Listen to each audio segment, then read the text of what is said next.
क्या है और आप उसका आकलन कर करके अपनी आगे की रणनीति बनाते हैं। एक राष्ट्र के रूप में आज हम भारत को लेकर ऐसी ही स्वॉट एनालिसिस करें तो क्या पाते हैं? हमें चारों तरफ aspirations, hope, self confidence, innovation और अपॉर्चुनिटी ही दिखेगी। आपको आज देश में पॉलिसी ड्रिवन गवर्नेंस दिखेगी। आपको आज पॉलिटिकल स्टेबिलिटी के लिए देशवासियों का मजबूत आग्रह दिखेगा। आकांक्षी भारत आज अस्थिरता नहीं चाहता, वो स्थिर सरकार चाहता है। हाल में हुए विधानसभा चुनाव में भी हमने ये देखा है और उत्तराखंड ने लोगों ने पहले ही करके दिखाया है। जनता ने स्थिर और मजबूत सरकारों के लिए जनादेश दिया है।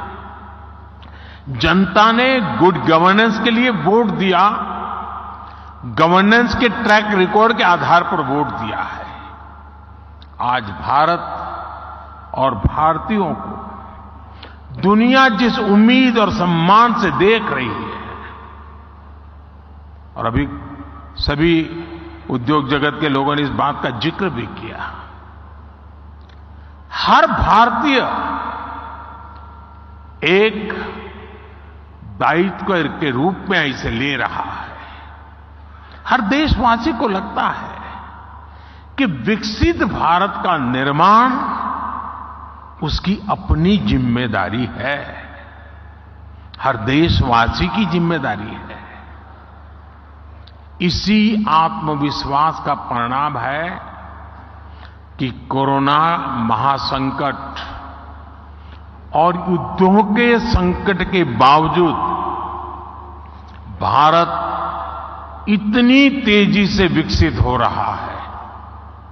आपने देखा है कि कोरोना वैक्सीन हो या फिर इकोनॉमी पॉलिसीज, भारत ने अपनी नीतियां, अपने सामर्थ्य पर भरोसा किया। उसी कारण आज भारत बाकी बड़ी अर्थव्यवस्थाओं की तुलना में अलग ही लीग में दिखता है। राष्ट्रीय स्तर पर भारत की इस मजबूती का फायदा उत्तराखंड समेत देश के हर राज्य को हो रहा है। साथियों, इन परिस्थितियों में उत्तराखंड इसलिए भी विशेष हो और स्वाभाविक हो जाता है क्योंकि यहां डबल इंजन सरकार है।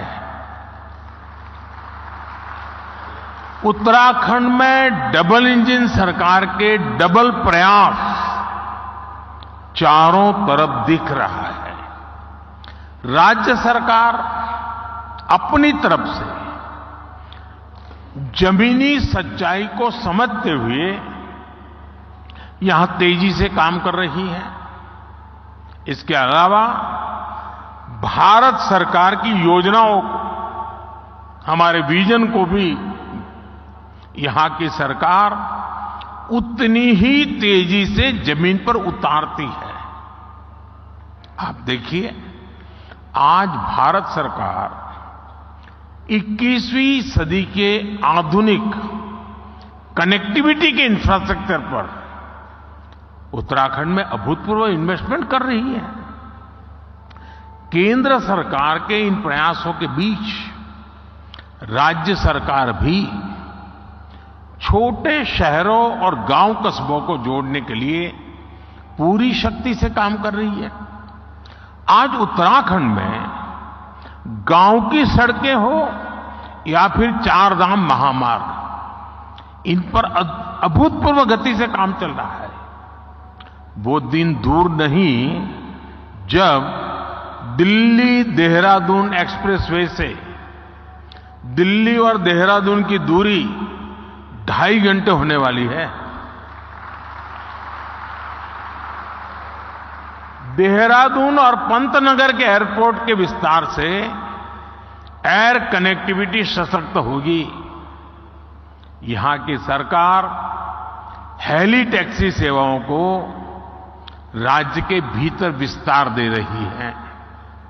ऋषिकेश, कर्णप्रयाग, ये रेल लाइन से यहां की रेल कनेक्टिविटी सशक्त होने वाली है।